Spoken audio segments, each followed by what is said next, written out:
Ladies and gentlemen, this is the 74th Miss Universe competition.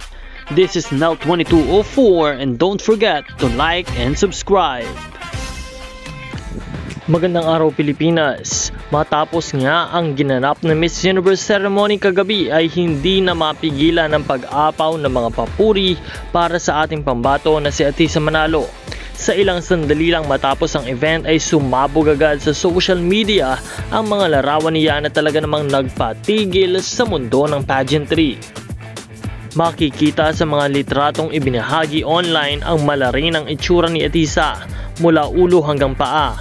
Flawless, elegant at punong-puno ng confidence.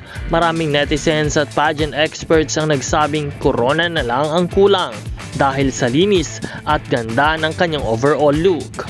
Ibinahagi rin mismo ni Atisa ang mga larawan sa kanyang social media account kung saan nagpasalamat siya sa kanyang designer na si Mark Baumgartner na siyang lumikha ng kanyang stunning gown na agad naging usap-usapan.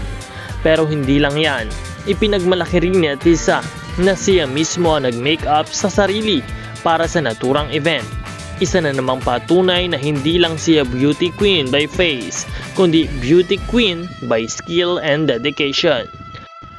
Marami tuloy ang nagsabi na kung ganito ka-prepared at ka-self-sufficient ang isang kandidata ay malaki talaga ang tsansa ng Pilipinas na makuha muli ang corona ng Miss Universe.